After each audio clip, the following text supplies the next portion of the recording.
It's locked and it's my first drink. And sweetheart, before I get off this Insta, let me say this. It'll never happen. You can go all of there, everything y'all want to, every witch doctor in the mother world. It'll never happen. Praise be to God. I am who I am because I am who I am. But it's to be happening is over something so minuscule. It's just like... On a regular Saturday afternoon in Brooklyn, this famous model got into an argument with a stranger over something most of us wouldn't think twice about. But in the next 5 minutes, she and her boyfriend would suffer injuries that would prove fatal. How did we get to a place where a parking spot dispute could end someone's life? This is the story of Imani Sharpless, and it's a story about far more than just what happened that day. An argument over a parking spot ended with gunfire over the weekend in Brooklyn. 26 years old. That's how old Imani Sharpless was on September 9th, 2023. She wasn't yet a household name. She wasn't splashed across magazine covers or walking high-fashion runways, but she had something that mattered far more. She had dreams, and she was actively pursuing them. Imani lived in Brooklyn, specifically in the Bedford-Stuyvesant neighborhood, sharing a home with her grandmother. She was in a committed relationship with Cordell McDuffie, a man who was 35 or 36 years old, and together they were planning their future. They were actively fixing up an apartment to move in together, taking concrete steps toward building a life as a couple. By day, Imani worked as a teacher's aide in an after-school program at a Brownsville elementary school. The people who knew her from that job remembered her for something specific. She genuinely loved working with children.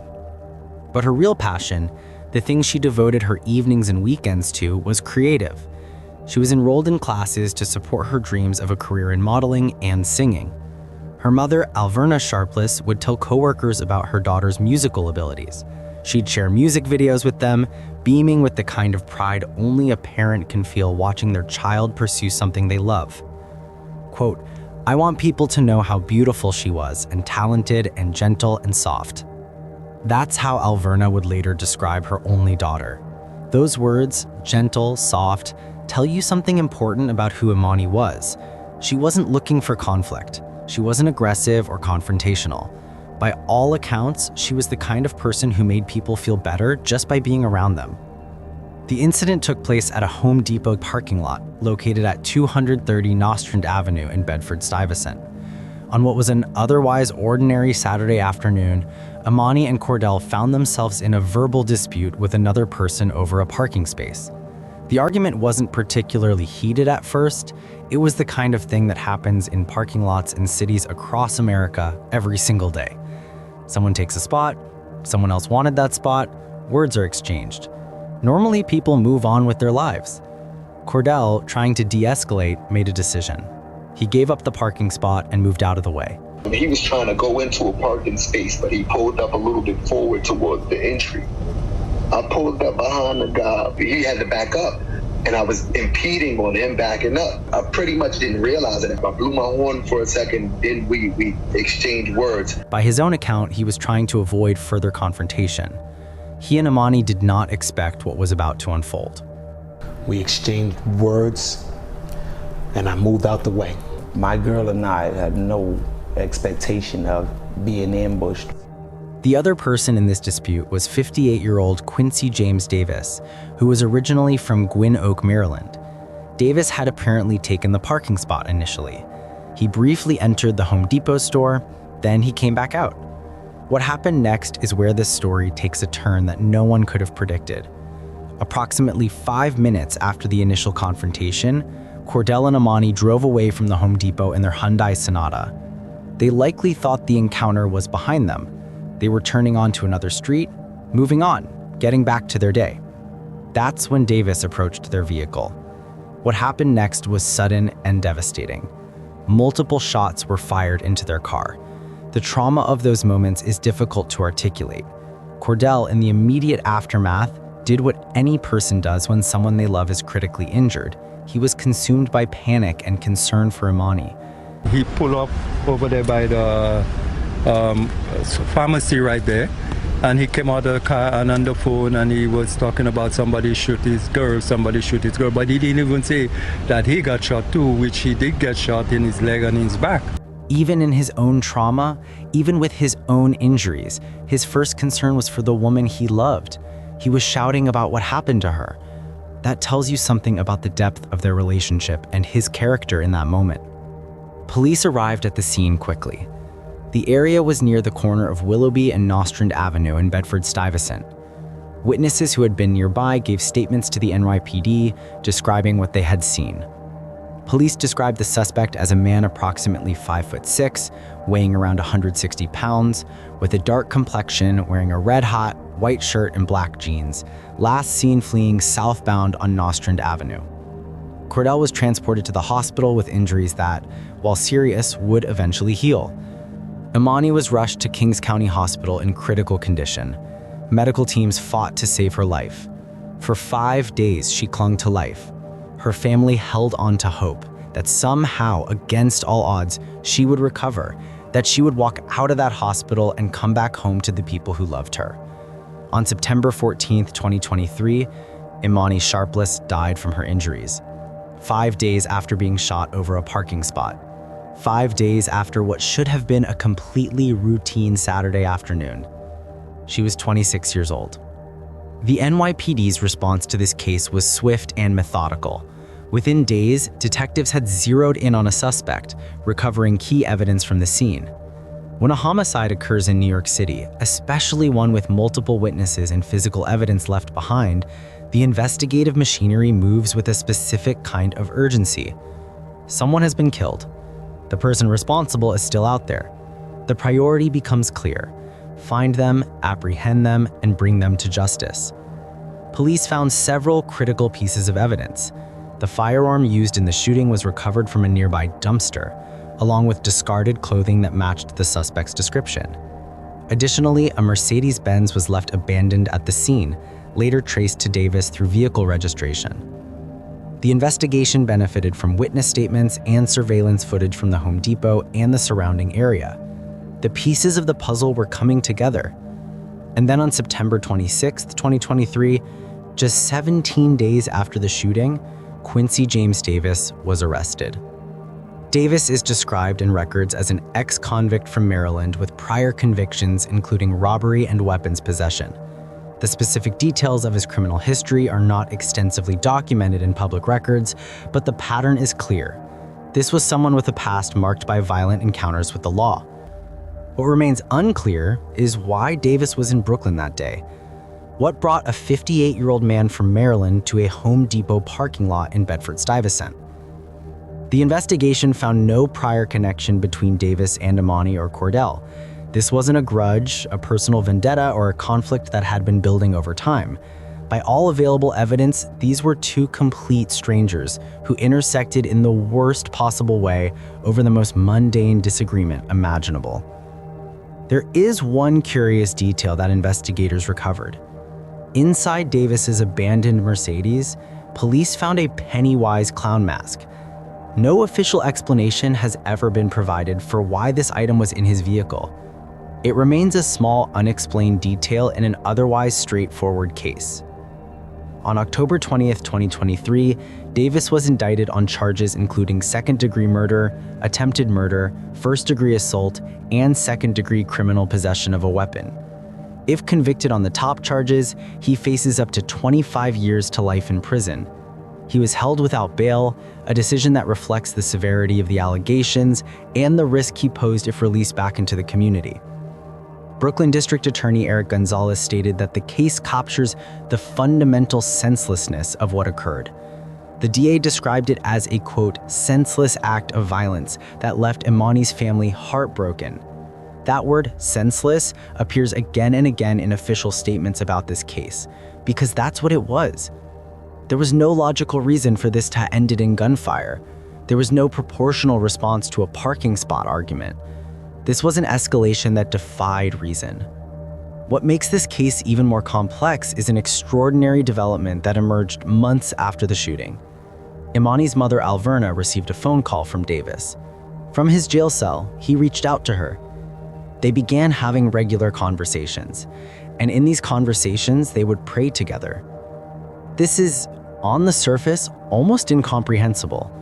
The mother of the woman he killed speaking regularly with the man accused of her murder, having spiritual conversations with him, praying side by side across the phone lines from a prison cell. But when you listen to Alverna speak about it, you understand what's happening. She's not forgiving him in the sense of excusing his actions. Rather, she's making a deliberate choice about how she wants to process her grief. She understands that allowing bitterness and rage to consume her would be a kind of second death, not just for her daughter, but for herself as well. According to reports, Davis has claimed during these conversations that he did not mean to do it, that the shooting was unintentional. Whether that claim has any legal merit is something for a court to decide. But what's clear is that Alverna has chosen a path of faith and forgiveness that most people in her position would never be able to access.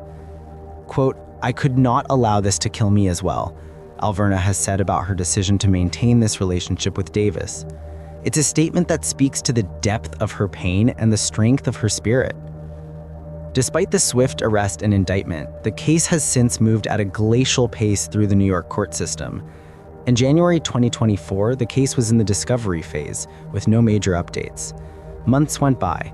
The legal process moved forward, but slowly, the normal rhythm of a criminal justice system that is perpetually backlogged, overextended, and moving through cases at a pace that frustrates everyone involved. Then in July 2025, nearly 2 years after Imani's death, a judge made a decision to postpone even the setting of a trial date, pushing that milestone to fall 2025. Think about that for a moment. 2 years had passed, and there wasn't even a trial date scheduled yet. The gears of justice were moving, but with an agonizing slowness. Both Alverna and Davis expressed frustration with these delays. Davis even appeared in court using a cane, visibly affected by the toll of incarceration on his health. The waiting, the uncertainty, the prolonged legal limbo, it affects everyone caught in the system's orbit. Imani was buried on September 23, 2023, at New Frontier Baptist Church in Brooklyn. The funeral was marked by profound grief. Cordell McDuffie, the man who loved her and survived the shooting, was visibly devastated. Me having to relive that moment and knowing that she won't be here to live with me anymore, that hurts the worst. The pain in those words is unmistakable. The person he loved, the person he had planned a future with, was gone. And he had to live with the trauma of having witnessed it, of being unable to stop it, of surviving when she did not. A GoFundMe was established to support Imani's family with funeral costs and to give her mother, Alverna, time away from work to process her grief. The outpouring from the community reflected how deeply she had touched people, even though she hadn't achieved fame or widespread recognition. What she had achieved was something far more valuable. She had touched the hearts of those around her. As of today, nearly 2 years after Imani's death, the case remains unresolved. No trial date has been set, no verdict has been rendered.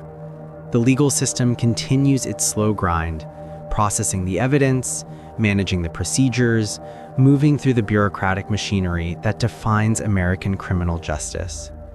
For Alverna, this prolonged uncertainty is its own form of torture. For Cordell, who lives with both his physical injuries and his psychological wounds, the delay means that justice remains perpetually out of reach. For everyone who loved Imani, the wound remains open. A parking spot cost Imani Sharpless her life, and that should matter to all of us. Have you ever had a scary parking lot experience? Let me know in the comments section. Was in the car with my daughter, and the bullet was intended for him. He was shot in the leg, she was shot in the head. And so I'm gonna try to make it through a little bit of this song, because in the journey, I found God on a different level also. Because at this point, he's all that I have to hold on to. And Overdose awareness is very important to me because I myself am 28 years clean. So I know that the jobs that we do are meaningful. And I know that the job that we do touch and change lives. And I know that the God that we serve is very involved in the changing process. And I want him to continue to work through each and every one of us so that we can continue to be great for our community. Blessed love assurance, Jesus is mine. Oh, what a foretaste of glory divine, heir of salvation, purchase of God, born of his Spirit. I've been washed in his sweet blood. This is my story. This is my song. I'm praising my Savior. I'll praise him all the day long.